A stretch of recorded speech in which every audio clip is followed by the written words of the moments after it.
رکھنے والا ہے۔ سبحان ربک رب العزت عما یصفون وسلام علی المرسلین والحمد للہ رب العالمین۔ درود شریف پڑھیں۔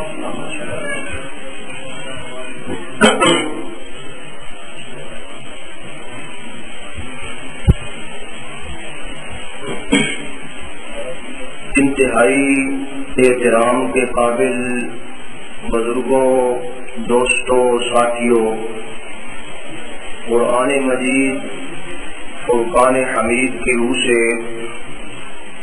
پیغمبر علیہ الصلوۃ والسلام کی سیرت طیبہ کے بیان کا ایک سلسلہ جاری ہے۔ بحمد اللہ، بفضل اللہ، سیرت النبی صلی اللہ علیہ وسلم کے سلسلے کا آج یہ 12واں درس ہے۔ پچھلے درس میں آپ نے سنا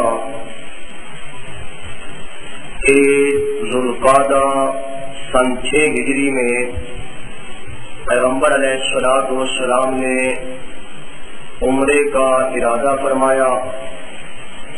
صحابہ کرام کو آپ نے ساتھ لیا اور تقریباً 1400 صحابہ یا 1500 صحابہ یا 1600 صحابہ کرام کی ہمراہی میں آپ نے مکہ مکرمہ کی طرف رخ فرمایا۔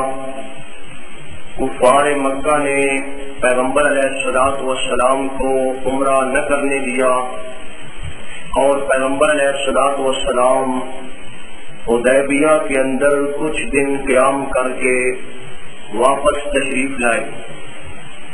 اور آپ نے یہ بھی سنا کہ وہاں حدیبیہ کے مقام پر پیغمبر علیہ الصلوۃ والسلام کی کفار مکہ کے ساتھ ایک صلح ہو گئی، جسے صلح حدیبیہ کے نام سے یاد کیا جاتا ہے۔ اس صلح کے اندر جہاں اور شرائط تھیں، وہاں ایک شرط یہ بھی تھی کہ 10 سال تک پیغمبر علیہ الصلوۃ والسلام اور کفار مکہ کے درمیان جنگ نہیں ہوگی، جنگ بندی کی شرط طے کر دی گئی تھی۔ اللہ نے اس صلح کو فتح مبین قرار دیا۔ اگرچہ صحابہ کرام غمگین تھے، پریشان تھے، لیکن اللہ نے ارشاد فرمایا کہ یہ صلح حقیقت میں بہت بڑی فتح ہے۔ پیغمبر علیہ الصلوۃ والسلام مدینہ منورہ واپس تشریف لائے۔ اب پیغمبر علیہ الصلوۃ والسلام کفار مکہ کی طرف سے تو ایک حد تک مطمئن ہو گئے کہ جنگ بندی کا اعلان ہے۔ پیغمبر علیہ الصلوۃ والسلام نے صحابہ کرام کو جمع کیا اور تمام دنیا کے اندر دنیا کے بادشاہوں کی طرف، بادشاہان عالم کی طرف پیغمبر علیہ الصلوۃ والسلام نے اللہ کی توحید اور اپنی رسالت کا پیغام بھیجنے کا ارادہ فرمایا۔ صحابہ کرام کو جمع فرمایا اور انہیں آپ نے ارشاد فرمایا کہ یہ پیغام جو میں لے کر آیا ہوں، یہ صرف حجاز کے لیے نہیں، یہ صرف ملک عرب کے لیے نہیں، بلکہ یہ پیغام پوری دنیا کے لیے ہے۔ اس لیے میرے صحابیوں تیار ہو جاؤ اور پوری دنیا تک اللہ کا یہ پیغام پہنچانا ہے۔ صحابہ کرام نے رضامندی کا اظہار کیا کہ یا رسول اللہ صلی اللہ علیہ وسلم، آپ ہمیں جہاں بھی جانے کا حکم دیں گے، ہم آپ کا پیغام لے کر، یہ دعوت لے کر ہم وہاں ضرور پہنچیں گے۔ پیغمبر علیہ الصلوۃ والسلام نے پروگرام بنایا کہ دنیا کے بادشاہوں کو اب تبلیغ کی جائے اور انہیں اسلام کی دعوت دی جائے۔ آپ کو پتہ چلا کہ ان بادشاہوں کے درباروں میں اس وقت تک کوئی دعوت نامہ اور کوئی خط وہ قابل قبول نہیں ہوتا جب تک اس کے اوپر مہر نہ لگی ہوئی ہو۔ پھر پیغمبر علیہ الصلوۃ والسلام نے اپنے لیے ایک مہر بنوائی، چاندی کی ایک انگوٹھی بنوائی، اور اس انگوٹھی پر پیغمبر علیہ الصلوۃ والسلام نے اپنا نام مبارک کندہ کروایا۔ 3 سطریں تھیں اس انگوٹھی کی، سب سے نیچے لکھا ہوا تھا لفظ محمد صلی اللہ علیہ وسلم، اور اس کے اوپر لکھا ہوا تھا رسول، اور اس کے اوپر لکھا ہوا تھا اللہ۔ تو یہ پیغمبر علیہ الصلوۃ والسلام نے اپنی وہ چاندی کی انگوٹھی کے اندر یہ مہر بنوائی، اور اس مہر کے ذریعے پیغمبر علیہ الصلوۃ والسلام نے ان خطوں پر یہ مہر لگا کر یہ خط روانہ کیے۔ ہماری یہ خوش قسمتی ہے کہ پیغمبر علیہ الصلوۃ والسلام کی اس مہر کا عکس آج بھی وہ موجود ہے، اگرچہ وہ مہر، وہ انگوٹھی تو گم ہو چکی، ضائع ہو چکی، لیکن ان خطوط پہ لگی ہوئی وہ مہر، اس کا عکس جو ہے وہ آج بھی موجود ہے۔ یہ میرے پاس عکس ہے پیغمبر علیہ الصلوۃ والسلام کی اس مہر کا جو آپ نے بنوائی تھی۔ نیچے محمد کا لفظ ہے، اور اس کے اوپر رسول کا لفظ، اور اس کے اوپر اللہ کا لفظ ہے۔ یہ آپ نے مہر لگا کر صحابہ کرام کو وہ خطوط دے کر آپ نے روانہ فرمایا۔ پھر اس میں بھی ہماری آج کے دور کے لوگوں کی ہماری یہ خوش قسمتی ہے کہ پیغمبر علیہ الصلوۃ والسلام نے جو خطوط بادشاہوں کے نام بھیجے، وہ خطوط سارے تو نہیں، ان میں سے بعض خطوط آج تک اسی اپنی حالت کے اندر محفوظ ہیں اور موجود ہیں۔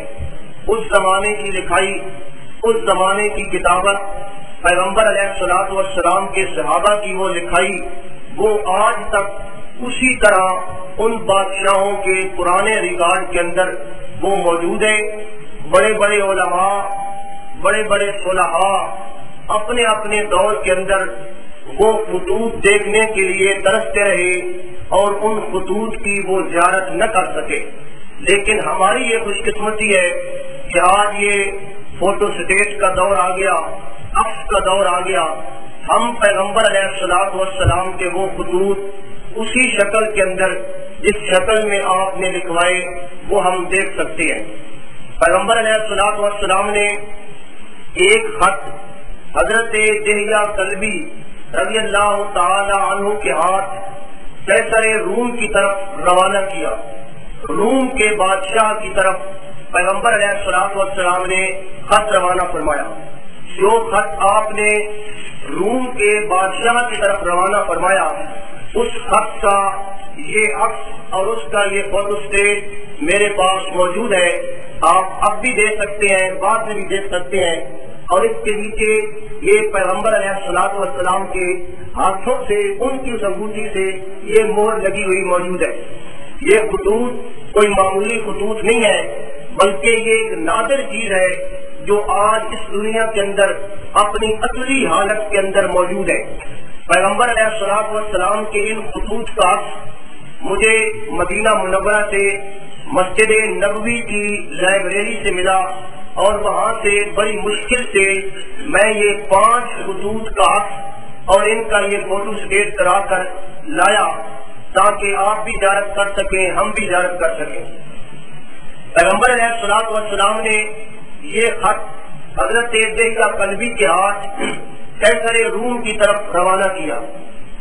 اس خط کی نص یہ ہے، پیغمبر علیہ الصلوۃ والسلام نے لکھا: بسم اللہ الرحمن الرحیم من محمد عبد اللہ ورسولہ الی ہرقل عظیم الروم، سلام علی من اتبع الہدی، اما بعد فانی ادعوک بدعایت الاسلام، اسلم تسلم یؤتک اللہ اجرک مرتین، فان تولیت فعلیک اسم العریفیین، ویا اہل الکتاب تعالوا الی کلمۃ سواء بیننا وبینکم اللہ نعبد الا اللہ ولا نشرک به شیئا ولا يتخذ بعضنا بعضا اربابا من دون اللہ، فَإِن تَوَلَّوْا فَقُولُوا اشْهَدُوا بِأَنَّا مُسْلِمُونَ۔ اللہ کے بندے اور اس کے رسول حضرت محمد صلی اللہ علیہ وسلم کی جانب سے ہرقل عظیم روم کی طرف اس شخص پر سلام ہو جو ہدایت کی پیروی کرے، تم اسلام لاؤ سالم رہو گے، اسلام لاؤ اللہ تمہیں تمہارا اجر 2 بار دے گا، اور اگر تم نے روگردانی کی تو تم پر رعایا کا بھی گناہ ہوگا۔ اے اہل کتاب، ایک ایسی بات کی طرف آؤ جو ہمارے اور تمہارے درمیان برابر ہے کہ ہم اللہ کے سوا کسی اور کی عبادت نہ کریں اور اس کے ساتھ کسی چیز کو شریک نہ کریں، اور اللہ کی بجائے ہم میں سے بعض کو رب نہ بنائے۔ بس اگر لوگ رخ پھیر لیں تو آپ فرما دیں کہ تم لوگ گواہ رہو ہم مسلمان ہیں۔ پیغمبر علیہ الصلوۃ والسلام نے یہ خط روانہ فرمایا۔ قیصر روم اس وقت بیت المقدس کے اندر موجود تھا، اور اس نے پیغمبر علیہ الصلوۃ والسلام کا جب خط وصول کیا تو اس نے سوچا کہ میں کم از کم اہل عرب کے کسی آدمی سے ملوں۔ اس نے لوگوں کو حکم دیا کہ اگر میرے ملک کے اندر عرب کے کچھ لوگ موجود ہیں، تجارت کے لیے جاتے تھے، اگر موجود ہیں انہیں میرے سامنے پیش کیا جائے۔ تو کچھ اہل عرب مکہ کے کچھ لوگ وہاں موجود تھے، انہیں قیصر روم کے سامنے پیش کیا گیا۔ قیصر روم کے سامنے جب یہ مکہ والے گئے تو قیصر روم نے سوال کیا کہ تم میں سے کون آدمی ہے جو اس شخص سے سب سے زیادہ نسبی تعلق رکھتا ہے؟ تو ابو سفیان ابن حرب کہتا ہے کہ میں سب سے زیادہ آپ کا رشتہ داری میں قریبی تھا۔ میں نے اسے جواب دیا کہ میں سب سے زیادہ قریبی ہوں۔ قیصر نے مجھے اپنے پاس بلا لیا اور میرے باقی ساتھیوں کو کہا کہ تم اس کے پیچھے بیٹھ جاؤ، اگر یہ کوئی جھوٹی بات کرے تو اسے ٹوکنا۔ تو قیصر نے اپنے ترجمان کے ذریعے ابو سفیان سے یہ سوال کیا کہ یہ شخص جو تم میں نبوت کا دعویٰ کرتا ہے اس کا نسب کیسا ہے؟ ابو سفیان نے جواب دیا وہ فینا ذو نسب، کہ وہ ہمارے درمیان بہت اچھے نسب والا، بہترین نسب والا ہے۔ پھر اس نے سوال کیا کہ کیا اس شخص نے آج تک کبھی جھوٹ بھی بولا ہے؟ ابو سفیان نے جواب دیا کہ نہیں، آج تک اس شخص نے کبھی جھوٹ نہیں بولا۔ ابو سفیان اس وقت کافر تھا، مسلمان نہیں ہوا تھا، اس نے آج تک کبھی جھوٹ نہیں بولا۔ پھر اس نے یہ بھی سوال کیا کہ کیا اس شخص کی پہلے اجداد میں، اس کے باپ دادوں میں کوئی بادشاہ بھی گزرا ہے؟ ابو سفیان نے جواب دیا کہ نہیں، اس کی باپ دادوں میں کوئی بادشاہ نہیں گزرا۔ پھر اس نے سوال کیا کہ اس کے ماننے والے غریب لوگ ہیں یا امیر لوگ ہیں؟ ابو سفیان نے جواب دیا عام طور پہ اس کو ماننے والے غریب لوگ ہیں۔ پھر اس نے سوال کیا کہ کیا اس کے ماننے والے اس دین سے پھر بھی جاتے ہیں یا مضبوط رہتے ہیں؟ ابو سفیان نے جواب دیا کہ جو اس کا کلمہ پڑھ لیتا ہے وہ مرتا مر جاتا ہے، کٹتا کٹ جاتا ہے، لیکن وہ اس دین سے واپس نہیں ہوتا۔ ہرقل نے پھر سوال کیا، قیصر روم نے سوال کیا کہ کیا اس نے تمہارے ساتھ کبھی خیانت اور بدعہدی بھی کی ہے؟ ابو سفیان کہتا ہے کہ مجھے کوئی موقع نہیں ملا جھوٹ بولنے کا، یہاں میں نے تھوڑی سی چپر لگائی اور میں نے کہا کہ پہلے تو کبھی خیانت نہیں کی، اب اس کی اور ہماری سلو جاری ہے، پتہ نہیں اب وہ کیا کرتا ہے۔ وہ کہتا ہے کہ یہ مجھے ایک لفظ ملا جو میں نے اس کے ذہن میں ڈالا کہ پتہ نہیں اب کیا کرتا ہے، خیانت کرتا ہے یا وعدہ پورا کرتا ہے۔ اس نے پھر سوال کیا کہ کیا اس کے ساتھ کبھی آپ کی جنگ بھی ہوئی ہے؟ کیا جنگ میں وہ کامیاب ہوتا ہے یا آپ کامیاب ہوتے ہیں؟ ابو سفیان نے جواب دیا جنگ میں برابری ہے۔ کبھی وہ پوچھا کہ کیا اس آدمی کی دعوت کیا ہے؟ ابو سفیان نے جواب دیا کہ وہ ہمیں ایک اللہ کی عبادت کی طرف دعوت دیتا ہے، بتوں کی پوجا اور غیر اللہ کی عبادت سے ہمیں منع کرتا ہے، اچھے اخلاق ہمیں سکھاتا ہے۔ یہ ساری باتیں جب قیصر روم پوچھ چکا تو اس نے ابو سفیان سے کہا کہ میں نے اس شخص کا نسب آپ سے پوچھا، آپ نے کہا کہ اس کا نسب بہت اچھا ہے، تو وہ کہتا ہے کہ اسی طرح اللہ تعالیٰ جو نبی بھیجتا ہے وہ اچھے نسب والے ہوتے ہیں، اچھے خاندان والے ہوتے ہیں۔ میں نے اس شخص کے بارے میں سوال کیا کہ کیا وہ کبھی جھوٹ بھی بولتا ہے تمہارے ساتھ؟ تو آپ نے جواب دیا کہ وہ کبھی جھوٹ نہیں بولتا۔ قیصر کہتا ہے کہ جو آدمی تمہارے ساتھ جھوٹ نہیں بولتا وہ اللہ کے بارے میں کیسے جھوٹ بول سکتا ہے؟ میرا تو یہ گمان نہیں ہے کہ وہ جھوٹ بولے۔ پھر اس نے پوچھا کہ میں نے تم سے سوال کیا، اس نے کہا کہ اس کے ماننے والے امیر ہیں یا غریب ہیں؟ آپ نے جواب دیا کہ غریب لوگ ہیں۔ تو قیصر کہتا ہے ھذا اتباع الرسل، اسی طرح انبیاء کرام کو ماننے والے سب سے پہلے غرباء ہوتے ہیں۔ پھر اس نے یہ بھی کہا کہ میں نے تم سے پوچھا تھا کہ یہ بدعہدی تو نہیں کرتا، تو تم نے کہا کہ اس نے کبھی بدعہدی نہیں کی۔ تو اسی طرح اللہ کے جو نبی ہوتے ہیں وہ کسی کے ساتھ بدعہدی نہیں کرتے۔ بہرحال قیصر روم نے یہ بات کہی کہ وہ شخص یقیناً اپنے دعوے کے اندر سچا ہے، اور میرا ایمان ہے کہ وہ بہت جلد اس کی حکومت یہاں تک پہنچ جائے گی جہاں آج میرے قدم موجود ہیں، یہاں تک اس کی حکومت پہنچے گی۔ اور اس نے کہا اگر مجھے موقع ملتا تو میں اس شخص کی قدم بوسی کے لیے اس کے پاس حاضر ہوتا، اگر میں جا سکتا ہوتا تو میں اس شخص کے پاؤں دھو کر ان کو پینے میں فخر محسوس کرتا۔ مجھے یقین تھا کہ وہ نبی آئے گا، لیکن مجھے یہ معلوم نہیں تھا کہ وہ تمہارے اندر آئے گا۔ بہرحال اس نے خط پڑھا، اس خط کو اپنی آنکھوں پہ لگایا، اس خط کو بوسہ دیا، اور اس کے بعد اس نے دربار لگایا۔ تمام بطارکہ کو، تمام علماء کو اس نے جمع کیا، ان کے سامنے یہ بات رکھی کہ یہ وہی نبی ہے جس کے ہم منتظر تھے، وہ نبی آ چکا ہے۔ لیکن اس کے مولوی، اس کے جو وہ بطارکہ تھے، وہ چیخے اور چلائے، انہوں نے شور مچایا کہ یہ آپ کیا کر رہے ہیں؟ تو بہرحال وہ نکلنے کے لیے بھاگنا چاہتے تھے کہ بادشاہ پتہ نہیں کیا کہتا ہے، لیکن بادشاہ جو تھا وہ اپنے مولویوں اور اپنے بطارکہ کے ڈر سے گھبرا گیا، اور وہ کہتا ہے کہ میں تو تمہیں صرف آزمانا چاہتا تھا کہ تم بھلا اپنے دین میں پکے ہو یا کچے ہو۔ بہرحال اندر سے بادشاہ یہ تسلیم کر گیا، اس کا دل اس بات کو تسلیم کر گیا کہ یہ واقعی سچا نبی ہے۔ حضرت دہیہ کلبی سے بادشاہ نے کہا کہ میں جانتا ہوں کہ یہ واقعی سچے نبی ہیں، اگر مجھے مخالفت کا ڈر نہ ہوتا، اگر مجھے اپنی بادشاہی کے چلے جانے کا ڈر نہ ہوتا، اگر مجھے قتل ہونے کا ڈر نہ ہوتا تو میں ضرور اس نبی پہ ایمان لے آتا، لیکن اس نے اسلام قبول نہیں کیا۔ حضرت دہیہ کلبی کو اس نے تحفے دیے، تحائف دیے، تحائف دے کر رخصت کیا، لیکن اس ڈر سے اور اس خوف سے کہ میری بادشاہی چلی جائے گی، مجھے یہ لوگ قتل کر دیں گے، اس نے اسلام قبول کرنے کا اعلان نہیں کیا۔ حالانکہ اگر وہ پیغمبر علیہ الصلوۃ والسلام کے فرمان کے اندر غور کرتا، اسلم تسلم، اسلام لیا تو کامیاب ہو جائے گا، اسلام لیا تو محفوظ ہو جائے گا، اگر اس بات پہ غور کرتا تو یقیناً نہ اس کی بادشاہی جاتی، نہ وہ قتل ہوتا، اللہ تعالیٰ اس کی حفاظت کرتا۔ بہرحال اس نے اس خط کو بڑے احترام کے ساتھ سونے کے قلم دان میں رکھا، اور آج وہ خط فوٹو سٹیٹ کی بدولت ہماری آنکھوں کے سامنے ہے۔ اسی طرح پیغمبر علیہ الصلوۃ والسلام نے ایک اور خط شاہ ایران کے نام بھیجا، جو کسرا تھا، ایران کا، فارس کا بہت بڑا بادشاہ، بہت بڑی سپر طاقت۔ یہ خط حضرت عبداللہ ابن حذافہ سامی رضی اللہ تعالیٰ عنہ کے ہاتھ پیغمبر علیہ الصلوۃ والسلام نے روانہ کیا۔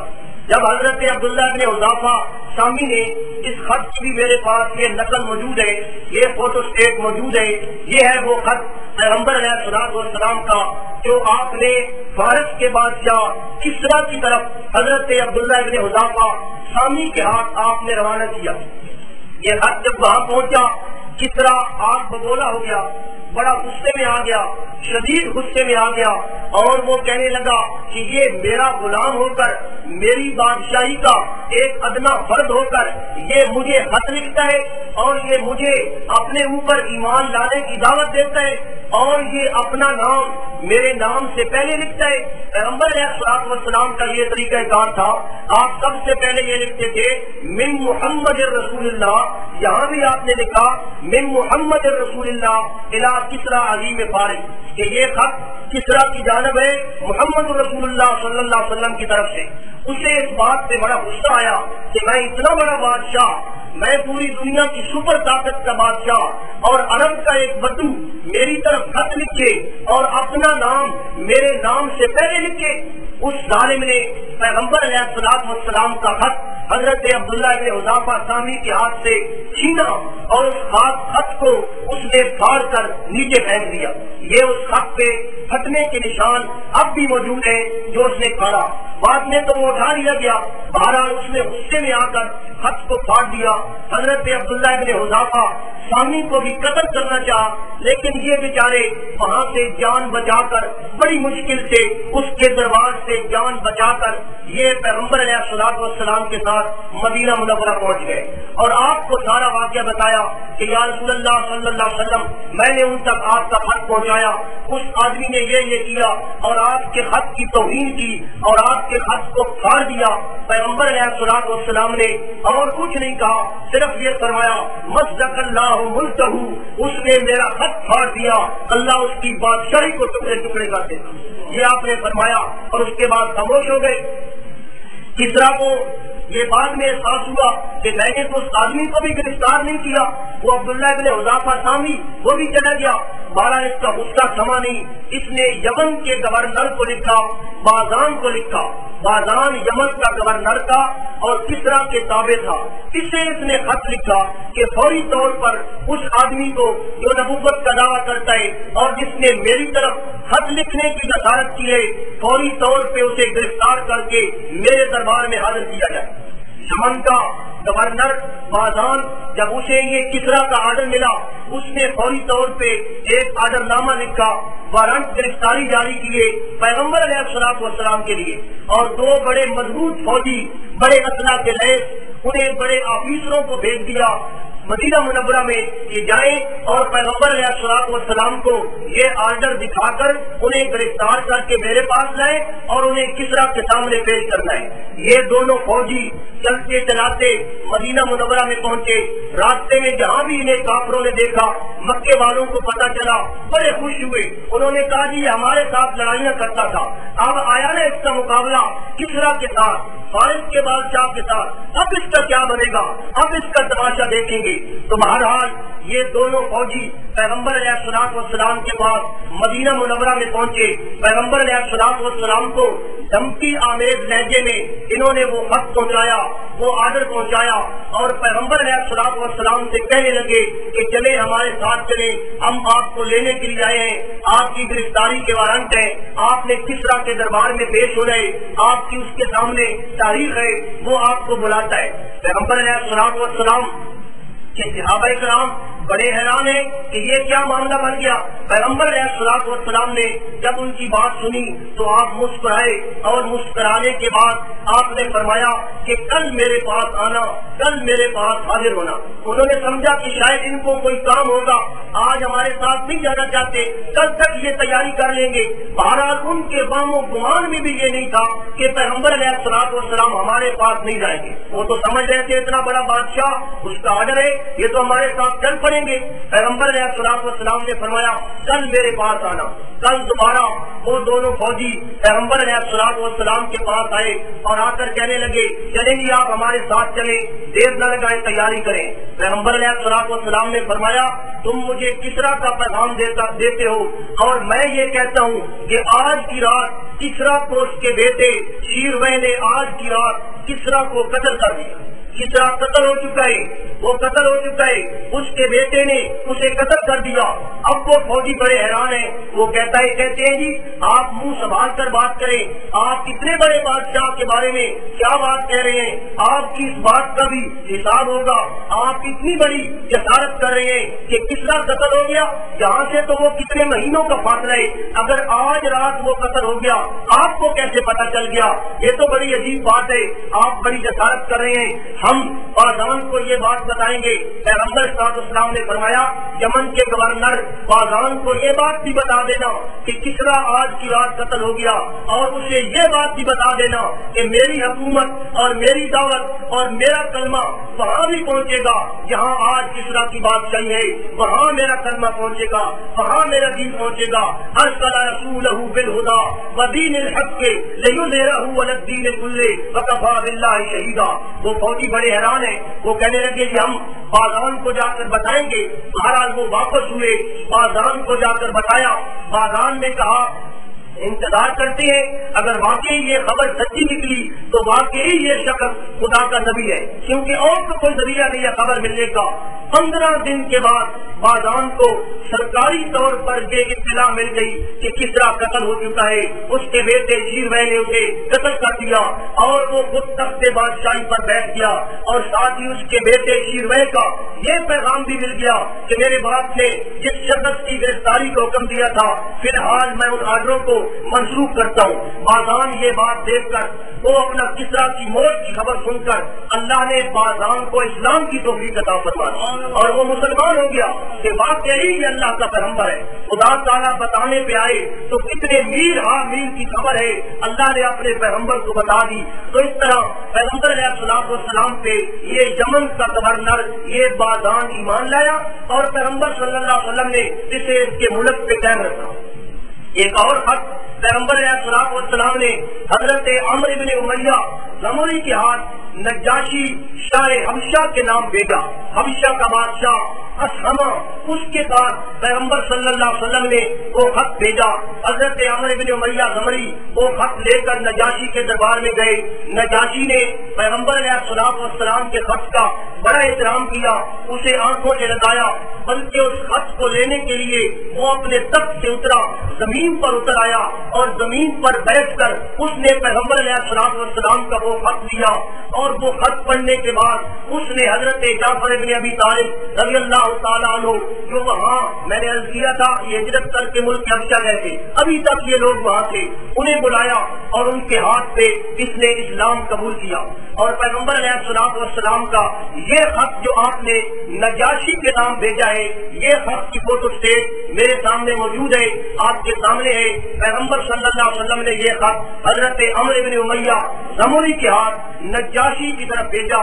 نجاشی نے اسلام قبول کیا اور سن 9 ہجری میں اس نجاشی کی وفات ہوتی ہے.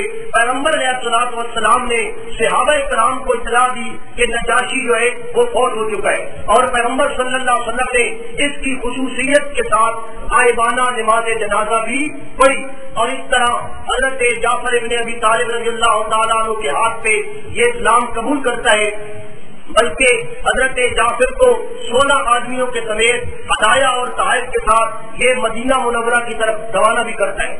ایک اور خط پیغمبر علیہ الصلوۃ والسلام نے مقوقس شاہ مصر و اسکندریہ, مصر کا بادشاہ, اسکندریہ کا بادشاہ, اس کی طرف آپ نے بھیجا. یہ خط لے جانے والے ہیں حضرت حاتب ابن ابی بلتعہ رضی اللہ تعالیٰ عنہ. یہ خط لے کر وہاں پہنچے, مصر کے بادشاہ کی طرف پہنچے. اس نے جب پیغمبر علیہ الصلوۃ والسلام کا خط دیکھا, سنا, اور اس نے وہ خط سن کر اس نے یہ کہا کہ میں غور کروں گا اس معاملے میں, میں غور کروں گا اور غور کر کے میں تمہیں اس کے بارے میں بتاؤں گا. بہرحال اس نے غور کیا اور واپسی پر اس نے یہ کہا کہ واقعی یہ سچا نبی ہے, یہ نہ گمراہ ہے, نہ یہ جادوگر ہے, نہ یہ جھوٹا ہے, کوئی اس قسم کی کوئی بات نہیں ہے, یہ واقعی سچا نبی ہے. اور اس نے پیغمبر علیہ الصلوۃ والسلام کی طرف جواب ارسال کیا. جواب بھی ارسال کیا, لیکن کس نے بھی اسلام قبول نہیں کیا.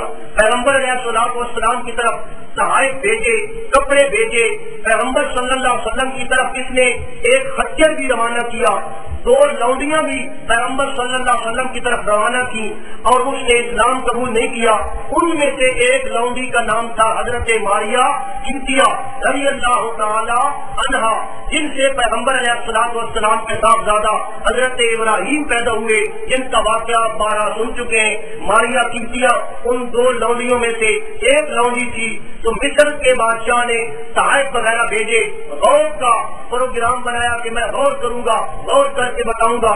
بہرحال اس کی قسمت میں اللہ نے اسلام نہیں لکھا تھا, اس نے اسلام قبول نہیں کیا. اس کا بھی خط جو پیغمبر علیہ الصلوۃ والسلام نے شاہ مصر کے نام روانہ کیا, اس خط کا یہ عکس میرے سامنے آپ کے سامنے موجود ہے. پیغمبر صلی اللہ علیہ وسلم کی مہر لگی ہوئی ہے اور یہ بھی خط آپ کے سامنے موجود ہے. ایک اور خط پیغمبر علیہ الصلوۃ والسلام نے منذر بن ثابی شاہ بحرین کے نام بھیجا. بحرین کا بادشاہ حضرت علاء بن حضرمی رضی اللہ تعالیٰ عنہ کے ہاتھ آپ نے یہ خط روانہ کیا. اس نے البتہ اچھا جواب دیا اور کہنے لگا کہ میں نے آپ کا خط اپنے درباریوں کو سنایا، بعض لوگوں نے اسلام قبول کیا، بعض لوگوں نے اسلام قبول نہیں کیا، میرے دیش کے اندر کچھ یہودی بھی ہیں، ان کے معاملے میں مجھے بتائیے۔ پیغمبر علیہ الصلوۃ والسلام کو جب اس نے واپسی خط بھیجا کہ میں نے آپ کا خط عوام تک پہنچا دیا، عوام میں سے بعض نے آپ کی بات کو قبول کر لیا، تو پیغمبر علیہ الصلوۃ والسلام نے اس خط کے جواب کا، اس کے خط کا خط جواب، پھر آپ نے جواب آپ نے بھیجا، آپ کا وہ جواب بھیجا ہوا خط یہ آپ کے سامنے موجود ہے، جو آپ نے شاہ بحرین کے نام بھیجا، اور اس میں پیغمبر علیہ الصلوۃ والسلام نے اس کے ملک میں رہنے والے یہودیوں کے بارے میں آپ نے فیصلہ کیا۔ میرے پاس وقت نہیں ہے، ورنہ ان تمام حدود کی نقل، ان کی عربی عبارت اور ان کا یہ ترجمہ میں آپ کو سناتا۔ یہ پرانے دور کی عربی ہے، ہم سے تو عام حالات میں یہ پڑھی بھی نہیں جاتی، نہ اس پہ کوئی زبر ہے، نہ زیر ہے، نہ اس پہ کوئی نقطہ ہے۔ یہ لکھائی کا عجیب انداز ہے جو اس زمانے میں تھا۔ بعد میں عربی زبان کی یہ لکھائی ترقی کرتے کرتے ہمارے امیر دمشق شاہ غسان کے نام بھی آپ نے خطوط روانہ کیے، صحابہ کرام کے ذریعے آپ نے اللہ کے دین کا یہ پیغام پیغمبر صلی اللہ علیہ وسلم نے پوری دنیا کے اندر پہنچانے کا پروگرام بنایا۔ یہ آپ نے ذوالحجہ کے اندر خط بھیجے، اس کے بعد اگلا سن آ گیا محرم الحرام سن 7 ہجری محرم الحرام کے مہینے کے اندر پیغمبر علیہ الصلوۃ والسلام نے خیبر کے غزوے کا قصد فرمایا۔ خیبر آپ جانتے ہیں، وہاں مدینہ منورہ سے 100 میل کے فاصلے پر یہ کچھ بستیاں تھیں، کچھ شہر تھے، کچھ قلعے تھے، یہ یہودیوں کا علاقہ تھا۔ یہودی یہاں غدار یہودی آباد تھے، وہ بدعہدی کر کے جنگ احزاب کے اندر یہ وہی یہودی تھے جو غزوہ خندق کے اندر تمام کفار مکہ کو اکٹھا کر کے لائے تھے، اور منافقین کے ساتھ ان کی ساز بات چل رہی تھی، اور یہ یہودی پیغمبر علیہ الصلوۃ والسلام کے مخالف ہر ممکن کوشش کر رہے تھے، بلکہ مدینہ منورہ پہ یہ حملے کی تیاریاں کر رہے تھے، بلکہ منافقین کے ساتھ ان کا گٹھ جوڑ تھا، اور منافقوں نے انہیں پیغام بھیج رکھا تھا کہ ہم تمہارے ساتھ ہیں، آپ جو حملہ کریں ہم تمہارا ساتھ دیں گے۔ پیغمبر علیہ الصلوۃ والسلام نے سن 7 ہجری محرم الحرام میں غزوہ خیبر کا قصد کیا۔ پیغمبر علیہ الصلوۃ والسلام جب غزوہ خیبر پہ جانے لگے تو اس وقت بعض منافقین نے بھی پیغمبر علیہ الصلوۃ والسلام کے ساتھ جانے کا ارادہ کیا کہ ہم بھی آپ کے ساتھ جانا چاہتے ہیں۔ پیغمبر علیہ الصلوۃ والسلام نے اللہ کے حکم سے ان منافقین کو نہیں جانے دیا۔ اللہ کا قرآن کہتا ہے سَيَقُولُ الْمُخَلَّفُونَ إِذَا انطَلَقْتُمْ إِلَىٰ مَغَانِمَ لِتَأْخُذُوهَا ذَرُونَا نَتَّبِعْكُمْ يُرِيدُونَ أَن يُبَدِّلُوا كَلَامَ اللَّهِ کہ میرے پیغمبر صلی اللہ علیہ وسلم جو لوگ صلح حدیبیہ میں شریک نہیں ہوئے وہ آج آپ سے کہیں گے ہمیں بھی ساتھ لے چلے، ہم بھی زمین پہ حاصل کرنا چاہتے ہیں، میرے پیغمبر انہیں اپنے ساتھ نہ لے جائیں، یہ اللہ کی کلام کو تبدیل کرنا چاہتے ہیں۔ قُلْ تَتَّبِعُونَا آپ فرما دیں کہ تم ہمارے ساتھ جا سکتے نہیں، كَذَلِكُمْ قَالَ اللَّهُ مِنْ قَبْلُ اسی طرح اللہ نے پہلے سے ہم کو بتا دیا تھا۔ وَسَيَقُولُونَ بَلْ تَحْسُدُونَنَا یہ منافق کہیں گے کہ تم ہمارے بارے میں حسد کرتے ہو۔ اللہ فرماتے ہیں بل كانوا لا يفقهون الا قليلا بلکہ حقیقت میں وہ لوگ سمجھتے ہی کم ہیں۔ پیغمبر صلی اللہ علیہ وسلم کو حکم دیا گیا کہ آپ ان منافقوں کو اور ان لوگوں کو جو حدیبیہ میں آپ کے ساتھ شریک نہیں ہوئے انہیں آپ اب غزوہ خیبر میں ساتھ لے جا نہیں سکتے، آپ نے منع کر دیا۔ بہرحال منافقوں نے یہود کو، خیبر کے یہودیوں کو اطلاع دے دی اور تسلی بھی دے دی کہ پیغمبر علیہ الصلوۃ والسلام تمہارے اوپر حملہ کرنے کا پروگرام لے کر آ رہے ہیں۔ منافقوں نے یہودیوں تک اطلاع پہنچا دی۔ پیغمبر علیہ الصلوۃ والسلام تقریباً 1400 یا 1500 یا 1600 صحابہ کی ہمراہی میں آپ نے خروج فرمایا اور آپ خیبر کی طرف روانہ ہوئے۔ بڑا لمبا راستہ ہے، 100 میل کا فاصلہ ہے، مختلف راستے تبدیل کرتے ہوئے، مختلف راستہ بتانے والوں کی رہنمائی میں آپ راستہ طے کرتے ہوئے خیبر کی طرف رواں ہے۔ راستے کے اندر حضرت سلمہ ابن اقوا بیان کرتے ہیں کہ عامر ابن اقوا نے اپنا کلام بطور یہودی کے پڑھا۔ حضرت عامر ابن اقوا شاعر تھے اور وہ اپنا کلام پڑھ رہے ہیں، اللہم لولا انت ما ہدینا ولا تصدقنا ولا صلینا، اے اللہ اگر تو تو ہمیں ہدایت نہ دیتا، ہم صدقہ بھی نہ کرتے، ہم نمازیں بھی نہ پڑھتے۔ اب پھر اذا انک متقینا، یا اللہ جو ہم سے چوٹ ہو گئی، جو ہم سے لفظی ہو گئی، تو ان کو معاف کر دے یا اللہ۔ وثبت الاقدام ان لاقینا، ہمارے قدموں کو یا اللہ مضبوط فرما دے۔ والقیا سکینۃ علینا انا اذا صیح بنا اتینا، یا اللہ ہمارے اوپر سکینت نازل فرما دے۔ جب ہمیں جنگ کی دعوت دی جاتی ہے تو ہم جنگ کی دعوت کو لبیک کہتے ہیں۔ وبالسلاح اولوا علینا، اور لوگ ہماری چیخ و پکار کر کے لوگ ہمارا تجربہ کرتے ہیں۔ پیغمبر صلی اللہ علیہ وسلم نے جب یہ اشعار سنے تو صحابہ کرام سے پوچھا کہ بھائی یہ کون شعر پڑھ رہا ہے؟ صحابہ کرام نے عرض کیا کہ یا رسول اللہ صلی اللہ علیہ وسلم یہ عامر ابن عقبہ پڑھ رہے ہیں۔ پیغمبر صلی اللہ علیہ وسلم نے فرمایا یرحمہم اللہ، اللہ ان پہ رحم فرمائے۔ صحابہ کرام سمجھ گئے جس آدمی کے بارے میں میدان جنگ میں جنگ کے دوران پیغمبر صلی اللہ علیہ وسلم دعائیہ کلمات کہہ دیتے تھے، صحابہ کرام کا تجربہ تھا کہ آپ کی دعا اس شکل میں قبول ہوتی تھی کہ اللہ تعالیٰ اس صحابی کو شہادت نصیب فرما دیتا۔ صحابہ کرام کو اندازہ ہو گیا، انہوں نے کہا قد اوجبا، عامر ابن عقبہ کے لیے اللہ نے شہادت واجب کر دی۔ اور بعض صحابہ نے یہ بھی کہا کہ یا رسول اللہ صلی اللہ علیہ وسلم آپ نے اتنی جلدی ان کو دعا دے دی، ان کی تو اور ہمیں زندگی کی ضرورت تھی، یہ تو ہمارے درمیان زیادہ رہتے تو زیادہ ضرورت تھی۔ بہرحال پیغمبر علیہ الصلوۃ والسلام رواں ہیں۔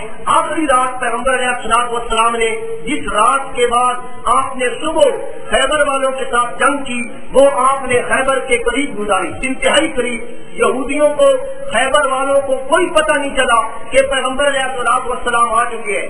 صبح اندھیرے میں آپ نے نماز صبح پڑھی اور پھر خیبر کی طرف آپ بڑھے، اور خیبر کی طرف بڑھنے کے ساتھ ہی پیغمبر علیہ والسلام جب خیبر کی بستی میں گئے تو وہاں آپ نے دیکھا کہ یہودی لوگ اپنی کھیتی باڑی کے لیے، اپنے کام کاج کے لیے اپنے پھاوڑے اور اپنے اوزار وغیرہ لے کر وہ کھیتی کے لیے نکل رہے ہیں، صبح صبح وہ جا رہے ہیں کام کے لیے۔ جب اس نے پیغمبر علیہ الصلوۃ والسلام کو ان لوگوں نے دیکھا تو وہ واپس شہر کی طرف بھاگے اور لوگوں کو کہنے لگے کہ محمد صلی اللہ علیہ وسلم اپنے لشکر سمیت آ گیا، مسلمانوں کا لشکر آ گیا، لشکر سمیت محمد آ گئے ہمارے اوپر حملہ کرنے کے لیے۔ جب وہ بھاگے پیغمبر صلی اللہ علیہ وسلم نے فرمایا اللہ اکبر خیبر خیبر، اللہ تو بڑا ہے، آج یہ خیبر بھی فتح ہوگا، یہ تباہ و برباد ہوگا۔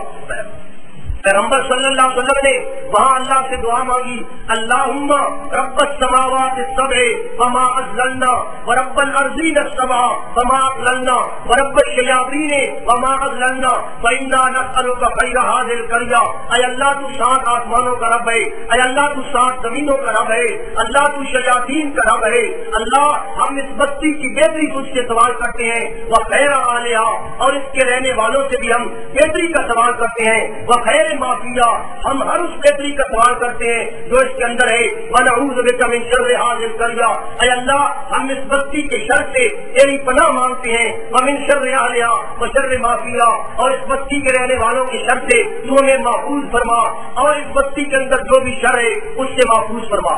پیغمبر علیہ الصلوۃ والسلام جب خیبر کے اندر گئے تو آپ جانتے ہیں کہ خیبر کے اندر یہودیوں کے بہت زیادہ تعداد میں قلعے تھے، بہت زیادہ تعداد میں قلعے تھے۔ ایک قلعہ تھا جس کا نام تھا حصن دائم، ایک قلعہ حصن سعد بن معاذ، ایک قلعہ حصن قلعہ زبیر، ایک قلعہ حصن ابی، ایک قلعہ حصن نزار، ایک قلعہ حصن کموس، ایک قلعہ حصن وسیع، اور ایک قلعہ حصن سلالم۔ یہ 8 قلعوں کے میں نے نام لیے ہیں، اس کے علاوہ بھی بہت سے چھوٹے موٹے ان کے قلعے تھے۔ بہرحال یہودی جو تھے وہ ان قلعوں کے اندر گھس گئے اور محفوظ ہو گئے۔ پیغمبر علیہ الصلوۃ والسلام کے لشکر نے ان کا محاصرہ کر لیا۔ سب سے پہلے قلعہ نائم فتح ہوا۔ پیغمبر علیہ الصلوۃ والسلام نے صحابہ کرام کی ہمراہی میں وہ قلعہ نائم فتح فرمایا، اور اس کے بعد ایک اور قلعہ آ گیا جس قلعے کا نام ہے قلعہ کموس، اس پہ حملہ ہوا۔ یہ بڑا مستحکم اور مضبوط قلعہ تھا، بار بار حملوں کے باوجود یہ قلعہ فتح نہیں ہو رہا۔ پیغمبر علیہ الصلوۃ والسلام نے جب دیکھا کہ یہ قلعہ فتح نہیں ہو رہا، آپ نے ارشاد فرمایا میں کل صبح جھنڈا اس آدمی کو دوں گا جو اللہ اور اس کے رسول سے محبت رکھتا ہے اور اللہ اور اس کا رسول بھی اس سے محبت رکھتا ہے، میں اس آدمی کو جھنڈا دوں گا اور انشاءاللہ اس آدمی کے ہاتھ پہ اللہ اس قلعے کو فتح فرمائے گا۔ صحابہ کرام ساری رات سوچ میں رہے کہ کل صبح یہ جھنڈا کس خوش قسمت کو ملتا ہے۔ جب صبح ہوئی صحابہ کرام انتظار میں تھے کہ جھنڈا کس کو ملا ہے۔ صحابہ کرام آگے آگے ہوتے ہیں، مجھے جھنڈا ملے، مجھے جھنڈا ملے۔ پیغمبر علیہ الصلوۃ والسلام نے سوال فرمایا علی ابن ابی طالب کہاں ہے؟ ابی طالب کا بیٹا علی کہاں ہے؟ صحابہ کرام نے عرض کیا کہ یا رسول اللہ صلی اللہ علیہ وسلم حضرت علی کی تو آنکھ آئی ہوئی ہے، ان کی آنکھ بیمار ہے، ان کی آنکھ دکھتی ہے، آشوب چشم کی تکلیف ہے۔ پیغمبر صلی اللہ علیہ وسلم نے حضرت علی رضی اللہ تعالیٰ عنہ کو بلوایا اور ان کی آنکھ پہ آپ نے لوہا میں دہن لگایا اور حضرت علی کو اللہ نے شفا عطا فرما دی۔ اور پھر حضرت علی رضی اللہ تعالیٰ عنہ کی سرکردگی میں صحابہ کرام نے اس قلعے پہ حملہ کیا۔ اس قلعے کے اندر ان کا بادشاہ مرد نامی بہت بڑا بہادر تھا، جس کے بارے میں یہ خیال کیا جاتا تھا کہ وہ 1000 آدمیوں کا مقابلہ کرتا ہے۔ یہ بہادر سامنے آیا، اکڑتا ہوا سامنے آیا اور میدان میں آ گیا، سامنے آ گیا اور سامنے آ کر مبارک کو پکارنے لگا کہ میرا کوئی مقابلہ کرے۔ وہ کہنے لگا قد علمت خیبر انی مرحبو، خیبر سارا جانتا ہے کہ میں مرحبو، شافی السلاح ہے وطن المجرب، میں ہتھیار پوش ہوں، میں بہت بڑا بہادر، میں بہت بڑا تجربہ کار ہوں۔ اذا الحروب اقبلت تلحبو، جب جنگ شعلہ دھن ہوتی ہے تو میں اسی طرح مقابلے کی دعوت دیتا ہوں۔ اس کے مقابلے کے لیے حضرت عامر ابن عطا آئے، وہی جنہوں نے شعر پڑھے تھے وہ آئے، انہوں نے مرد کے ساتھ مقابلہ کیا اور حضرت عامر نے فرمایا قد علمت خیبر انی عامر شافی السلاح وطن مغامر، تو خیبر تجھے بھی جانتا ہے اور خیبر مجھے بھی جانتا ہے کہ میں عامر ہوں، میں نے بھی ہتھیار پہنے ہوئے ہیں، میں بھی بہت بڑا بہادر ہوں۔ اس کے اوپر حملہ کیا، لیکن خدا کی قدرت کہ حضرت عامر کا جو وار تھا وہ فتح ہو گیا، اس کو لگنے کی بجائے ان کی تلوار چھوٹی تھی، ان کے اپنے گھٹنے پہ لگی اور یہ انتہائی شدید زخمی ہو گئے اور بعد میں اسی زخم کی حالت میں حضرت عامر رضی اللہ تعالیٰ عنہ کی شہادت ہو گئی۔ صحابہ کرام حیران ہوئے کہ حضرت عامر اپنے ہاتھوں سے خود شہید ہو رہے ہیں، پتہ نہیں ان کا کیا بنے گا۔ اللہ کے پیغمبر صلی اللہ علیہ وسلم نے فرمایا تم عامر کے بارے میں سوچتے ہو کہ اسے شہادت ہوئی یا نہ ہوئی، عامر کو اللہ تعالیٰ دوہرا اجر عطا فرمائے گا۔ تو حضرت عامر بعد میں شہید ہوتے ہیں۔ اس کے بعد حضرت علی رضی اللہ تعالیٰ عنہ مرد کے سامنے میدان میں آتے ہیں اور فرماتے ہیں اذلذی سمتنی امی حیدرا، میں وہ ہوں کہ جس کا نام میری ماں نے حیدر رکھا ہے، طلح سے غابات کریہ المنظرا، میں جنگل کے شیر کی طرح خون خوار اور بڑا خوفناک ہوں، اوفیہم بالسائے کیلت سندرا، میں سا کے بدلے تمہیں نیزے کی ناپ پوری کر کے دوں گا۔ حضرت علی رضی اللہ تعالیٰ عنہ نے اللہ نے ان کو جرأت عطا فرمائی، ہمت عطا فرمائی، ایسی تلوار ماری کہ مرحب اسی ایک تلوار کے بعد سے وہ ڈھیر ہو گیا اور وہ قتل ہو گیا، وہ مر گیا۔ بعد میں اس کا بھائی مرحب کا بھائی یاسر میدان میں آیا، ادھر سے حضرت زبیر رضی اللہ تعالیٰ عنہ نکلے اور انہوں نے یاسر کو بھی قتل کر دیا۔ تو حضرت علی رضی اللہ تعالیٰ عنہ کا یہ عظیم کارنامہ سر آنکھوں پہ ہم رکھتے ہیں، ہم اس کا اعتراف کرتے ہیں کہ حضرت علی رضی اللہ تعالیٰ عنہ کو اللہ نے یہ توفیق عطا فرمائی کہ انہوں نے قلعہ طوس کو فتح فرمایا اور مرہم کو انہوں نے قتل کر دیا۔ یہاں پر بعض لوگوں نے بڑا مبالغہ کیا ہے، بڑا مبالغہ۔ میں نے ایک کتاب کے اندر یہ بات پڑھی ہے، یہ لطیفے کے طور پہ سن لیں۔ وہ کتاب والا لکھتا ہے کہ حضرت علی رضی اللہ تعالیٰ عنہ نے جب مرہم کو تلوار ماری تو اتنی زور سے آپ نے تلوار ماری، اتنی زور سے تلوار ماری کہ مرد کا جو سر تھا وہ 2 ٹکڑے ہو گیا اور اس کا پھر سارا وجود وہ بھی 2 ٹکڑے ہو گیا، اور 2 ٹکڑے ہونے کے بعد وہ تلوار ابھی نیچے جا رہی ہے اور وہ زمین پر لگی اور وہ تلوار زمین کو بھی 2 ٹکڑے کر گئی، زمین 2 ٹکڑے ہو رہی تھی۔ اور آگے وہ کتاب والا لکھتا ہے کہ زمین کے نیچے جو گائے ہے ان کا یہ خیال ہوگا کہ زمین گائے کے سیٹ پہ کھڑی ہے. وہ کہتا ہے کہ حضرت علی نے اتنی بڑی زبردست تلوار ماری کہ قریب تھا کہ حضرت علی کی تلوار زمین کے نیچے کھڑی ہوئی گائے کو لگ جائے, اور جب اس کو لگ جائے یہ ساری کائنات کا نظام گرم برم ہو جائے گا. اور وہ لکھتا ہے کہ اللہ تعالیٰ نے حضرت جبریل علیہ السلام کو بھیجا کہ جا جبریل جلدی کر علی کا ہاتھ پکڑ, کہیں ایسا نہ ہو ساری زمین دو ٹکڑے ہو جائے اور دنیا کا نظام گرم برم ہو جائے. حضرت جبریل آئے اور انہوں نے حضرت علی کا ہاتھ پکڑا اور بڑی قوت کے ساتھ پکڑا, اور ان کے پکڑنے کی وجہ سے اتنا بچ بچاؤ ہو گیا کہ یہ زمین دو ٹکڑوں میں تقسیم نہیں ہوئی. اور حضرت جبریل علیہ السلام کہتے ہیں کہ میں نے قوم لوط کی بستیوں کو اٹھایا تھا, مجھے وہ بستیاں اتنی بھاری معلوم نہیں ہوئی جتنا آج میری طاقت علی کے ہاتھ کو تھامتے ہوئے خرچ ہوئی. یہ سارا مبالغہ ہے اور یہ سارے کا سارا جھوٹ ہے. بابا جی واہ واہ کر رہے, یہ ان کا میں مبالغہ بیان کر رہا ہوں, اتنا بڑا مبالغہ اللہ تعالیٰ معاف فرمائے. حضرت علی رضی اللہ تعالیٰ عنہ کی بہادری اور ان کی شاہ سواری بیان کرنے کے لیے ہمیں کسی جھوٹ کا سہارا لینے کی ضرورت نہیں ہے. بہرحال ان کا بہت بڑا کارنامہ ہے, انہوں نے وہاں قوت دکھائی, اللہ نے فتح عطا فرما دی. اس کے بعد قلعہ صاحب ابن معاذ وہ فتح ہوا, حضرت حباب ابن منذر کی سرکردگی میں یہ قلعہ فتح ہوا, پھر قلعہ زبیر فتح ہوا, پھر قلعہ ابی فتح ہوا, پھر قلعہ نزار فتح ہوا, اور اسی طرح باقی قلعے فتح ہو گئے. اب یہودیوں نے مجبور ہو کر پیغمبر علیہ الصلوۃ والسلام کے سامنے صلح کی درخواست کر دی. یہودی مجبور ہو گئے کہ ہم آپ کے ساتھ صلح کرنے کے لیے تیار ہیں. دوسری پل الصلوۃ والسلام سے عرض کی کہ ہم صلح کرتے ہیں. پیغمبر علیہ الصلوۃ والسلام نے فرمایا ہاں صلح اس شرط پر ہے کہ آپ یہ سارا علاقہ خالی کر دیں, یہ سارا علاقہ خیبر کا علاقہ خالی کر دیں اور جلا وطن ہو جائے, اور جتنا سونا چاندی جتنا مال و متاع تمہارے پاس ہے وہ سارے کا سارا یہاں چھوڑ کر چلے جائیں. یہودیوں نے اس شرط کو منظور کر لیا کہ ہم یہ علاقہ خالی کر دیں گے, ہم چلے جائیں گے. لیکن شرارت کی اس بات کے باوجود انہوں نے اموال کو چھپایا, سونے چاندی کو چھپایا اور اس کو چھپا کر رکھا. پیغمبر صلی اللہ علیہ وسلم کو اللہ نے وحی کے ذریعے مطلع کر دیا, اور پیغمبر علیہ الصلوۃ والسلام نے ان کا وہ چھپایا ہوا مال برآمد کر لیا. اس کے بعد یہودیوں نے ایک اور درخواست کی. اب انہوں نے یہ درخواست کی کہ آپ ہمیں جلا وطن نہ کریں, آپ ہمیں یہاں سے بھگائیں نہیں, یہ زمین ہے ہم اسے کاشت کرتے ہیں, آپ لوگوں کو اس زمین کا تجربہ نہیں ہے, ہم یہ زمین کاشت کریں گے اور اس کی آدھی پیداوار تمہیں دیں گے, اس شرط پہ ہمیں یہاں رہنے دیں.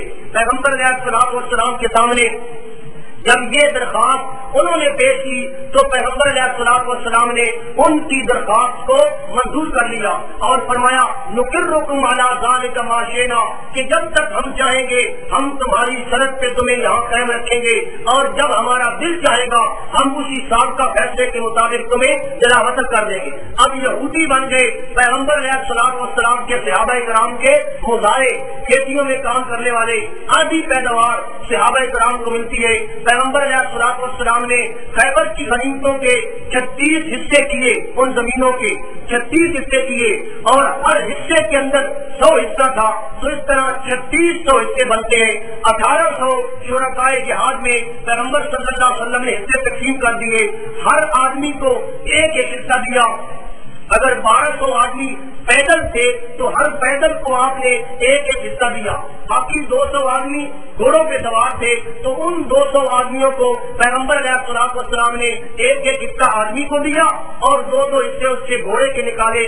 اس طرح 1200 جمع 600 یہ 1800 حصے بنتے ہیں. 1800 حصہ یعنی آدھی پیداوار وہ صحابہ کرام کے درمیان تقسیم کر دی, اور آدھی پیداوار آپ نے اجتماعی ضروریات کے لیے رکھ لی. اس طرح خیبر کی غنیمتیں جو ہے تقسیم ہوئی, اور اس خیبر کی غنیمتوں کے بعد مسلمانوں کے حالات آسودگی پیدا ہو گئی, مسلمان بڑے امیر کبیر ہو گئے, ان کے حالات بدل گئے. کسی موقع پہ پیغمبر علیہ الصلوۃ والسلام کے پاس حضرت جعفر طیار رضی اللہ تعالیٰ عنہ کی آمد ہوتی ہے. وہ حبشہ سے واپس آئے 16 آدمی، نجاشی نے انہیں بھیجا تو پیغمبر صلی اللہ علیہ وسلم کو یہ غزوہ خیبر کے موقع پہ ملتے ہیں۔ پیغمبر صلی اللہ علیہ وسلم بڑے خوش ہوئے حضرت جعفر کی آمد سے، ان کا بوسہ لیا اور فرماتے ہیں کہ مجھے معلوم نہیں ہو رہا کہ مجھے آج خیبر کے فتح ہونے کی زیادہ خوشی ہو رہی ہے یا میرے بھائی جعفر کی آمد کی مجھے زیادہ خوشی ہو رہی ہے۔ حضرت جعفر واپس آ گئے اور اسی موقع پہ پیغمبر علیہ السلام نے حلیہ ابن اخطب یہودی کی بیٹی حضرت صفیہ پہ جو قید ہو کر آئی تھی ان کے سامنے آپ نے اسلام پیش کیا اور انہوں نے اسلام کو قبول کر لیا۔ پیغمبر علیہ السلام نے حضرت صفیہ کو آزاد کر کے ان کے ساتھ نکاح فرما لیا۔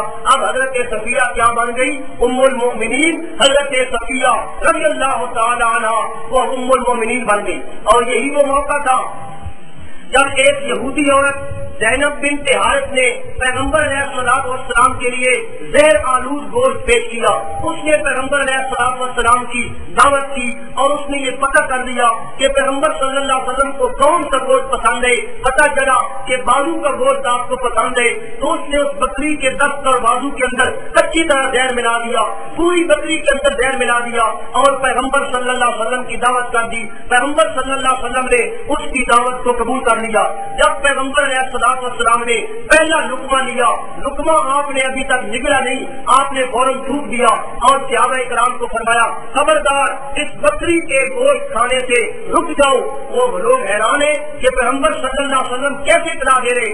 آپ نے فرمایا اس کے اندر زہر ملا ہوئے۔ وہ عورت پوچھتی ہے کہ آپ کو کس نے یہ بتایا کہ بکری کے اندر زہر ہے؟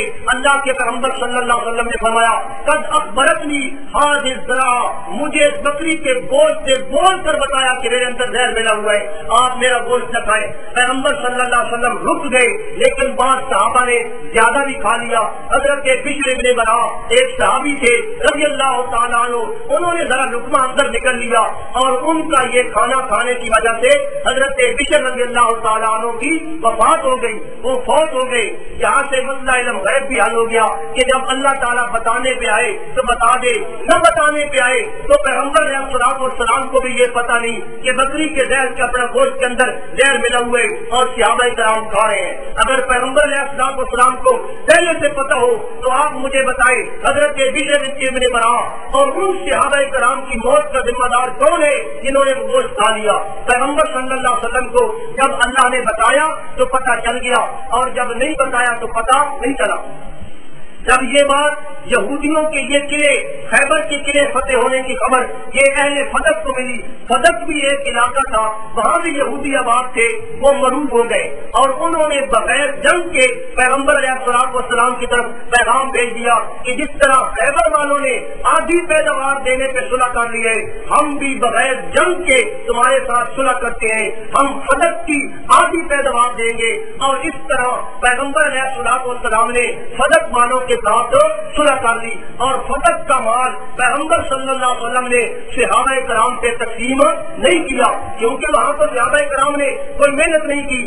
آپ نے وہ فدق کا سارا سامان جو تھا وہ عام مسلمانوں کی ضروریات کے لیے، یتامہ اور مساکین کی ضروریات کے لیے آپ نے رکھا۔ اور اسی موقع پہ پیغمبر علیہ السلام نے مدعا کے حرام ہونے کا اعلان کیا۔ یہ جو مدعا ہے اس کی یہ شکل نہیں تھی جو آج شکل ہے، اور شکل تھی وہ آپ کتابوں میں پڑھ سکتے ہیں۔ اس موقع پہ پیغمبر صلی اللہ علیہ وسلم نے بڑی وضاحت کے ساتھ مدعا کی حرمت کا اعلان کر دیا کہ نکاح تو حلال ہے لیکن مدعا آج کے بعد حرام ہے۔ تو یہ مدعا کی حرمت کا آپ نے اعلان کیا اور اس کے بعد پیغمبر صلی اللہ علیہ وسلم وادی القرا کی طرف تشریف لے گئے، اس کو فتح کرنے کے لیے تشریف لے گئے جہاں بھی یہودی آباد تھے۔ آپ نے ان لوگوں کے ساتھ جنگ کی اور کافی سخت جنگ کے بعد وادی القرا فتح ہوئی۔ پیغمبر صلی اللہ علیہ وسلم نے مال غنیمت حاصل کیا اور وہ مال غنیمت صحابہ کرام میں تقسیم کر دیا۔ وادی القرا سے جب آپ واپس آ رہے تھے تو راستے کے اندر وہ واقعہ پیش آیا جو آپ علماء سے سنتے رہتے ہیں کہ رات کے وقت صحابہ کرام دیر سے سوئے، پیغمبر صلی اللہ علیہ وسلم نے حضرت بلال کی ڈیوٹی لگائی کہ صبح ہمیں جگائیں گے، آزان دیں گے، لیکن اللہ کی قدرت حضرت بلال رضی اللہ تعالیٰ عنہ بھی سو گئے، صحابہ کرام بھی سو گئے، پیغمبر علیہ الصلوۃ والسلام بھی سو گئے۔ صبح جب دن چڑھ گیا، دن کی کرنیں پیغمبر علیہ الصلوۃ والسلام کے وجود اقدس پر پڑی تو پیغمبر صلی اللہ علیہ وسلم سب سے پہلے بیدار ہوئے اور گھبرا کر بیدار ہوئے، اور پھر حضرت بلال رضی اللہ تعالیٰ عنہ سے سوال کیا کہ بلال میں نے تجھے تیری ڈیوٹی لگائی تھی، ہمیں جگانا ہے۔ حضرت بلال نے جواب دیا جس اللہ نے آپ کو سلا دیا اسی اللہ نے مجھے بھی سلا دیا۔ تو پیغمبر علیہ الصلوۃ والسلام صحابہ کرام سو رہے، جب سوئے ہوئے پیغمبر کو بیرونی حالات کا پتہ کوئی نہیں تو فوت شدہ پیغمبر کو بھی بیرونی حالات کا پتہ کوئی نہیں ہوتا، فوت شدہ صحابی کو بھی بیرونی حالات کا پتہ کوئی نہیں ہوتا۔ اسی سال پیغمبر صلی اللہ علیہ وسلم نے حضرت ام حبیبہ رضی اللہ تعالیٰ عنہ سے نکاح فرمایا، اور اسی سال ذی القعدہ کے مہینہ میں پیغمبر صلی اللہ علیہ وسلم نے عمرۃ القضاء ادا کیا۔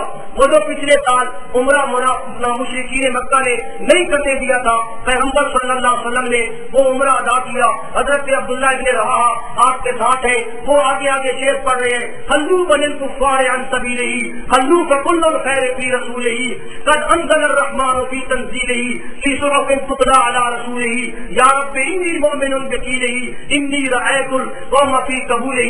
تو حضرت عبداللہ ابن رواحہ یہ شعر پڑھتے ہیں، پیغمبر علیہ الصلوۃ والسلام نے خانہ کعبہ کا رخ کیا، مکہ مکرمہ میں آئے، 3 دن آپ نے قیام کیا، اور ان 3 دنوں کے قیام کے دوران آپ نے خانہ کعبہ کا طواف بھی کیا، صفا مروہ کی سعی بھی فرمائی۔ یہی وہ موقع تھا جب کفار مکہ نے صحابہ کرام کو دیکھا، انہوں نے تانا مارا کہ یہ تو بڑے کمزور ہو گئے ہیں، ان کو تو بخار نے مار دیا۔ پیغمبر صلی اللہ علیہ وسلم نے فرمایا کہ پہلے چکروں کے اندر ذرا عمل کرو، ذرا اکڑ کر چلو، ذرا پہلوانوں کی طرح چلو، تاکہ کافروں کو پتہ چل جائے کہ محمد رسول اللہ صلی اللہ علیہ وسلم کے صحابی اور ساتھی کمزور نہیں ہوئے۔ پیغمبر صلی اللہ علیہ وسلم نے وقتی ضرورت کے لیے صحابہ کرام کو رمل کرنے کا حکم دیا، لیکن اللہ کو صحابہ کرام کی وہ ادا اتنی پسند آئی کہ قیامت تک کے عمرہ کرنے والوں کے لیے اور حاجیوں کے لیے اللہ نے وہ ادا لازم کر دی کہ تمہارا طواف اس وقت تک مکمل نہیں ہوگا جب تک تم صحابہ کی طرح رمل نہیں کرو گے، صحابہ کی طرح اتباع نہیں کرو گے۔ طواف سے فارغ ہو کر پیغمبر صلی اللہ علیہ وسلم نے صفا اور مروہ کی سعی کی اور قربانی کے جانور آپ نے ذبح کیے۔ عمرہ کی ادائیگی کے بعد پیغمبر علیہ الصلوۃ والسلام کا نکاح ہوا حضرت میمونہ رضی اللہ تعالی عنہا کے ساتھ۔ آپ نے کفار سے اجازت مانگی کہ مجھے یہاں ولیمے کی اجازت دی جائے، کفار نے کہا نہیں، آپ 3 دن رہ چکے ہیں، 3 دن کے بعد آپ مکہ چھوڑ دیں۔ پیغمبر صلی اللہ علیہ وسلم نے معاہدہ کے مطابق مکہ چھوڑ دیا، اور مقام صرف میں جا کر پیغمبر علیہ الصلوۃ والسلام نے حضرت میمونہ کے ساتھ روسی بھی فرمائی اور حضرت شادی کا آپ نے ولیمہ بھی فرمایا۔ جب پیغمبر علیہ الصلوۃ والسلام عمرہ کر کے واپس جا رہے تھے، اللہ نے قرآن اتار دیا، لقد صدق اللہ رسولہ الرؤیا بالحق لتدخلن المسجد الحرام ان شاء اللہ آمنین محلقین رؤوسکم ومقصرین لا تخافون فعلم ما لم تعلموا فجعل من دون ذلك فتحا قریبا۔ اللہ نے فرمایا میرے پیغمبر ہم نے آپ کا وہ خواب سچا کر دیا، آپ مسجد حرام میں داخل ہوئے امن کے ساتھ، سر مڈائے، سروں کو حلق چڑھایا، کسر چڑھایا، کوئی خوف نہیں ہے۔ اللہ نے آپ کو عمرے کی توفیق عطا فرما دی، اللہ مجھے آپ کو عمل کی توفیق عطا فرمائے۔ وآخر دعوانا الحمدللہ رب العالمین۔ انشاءاللہ آئندہ یہ مضمون آگے چلے گا۔ اللہم صلی علی محمد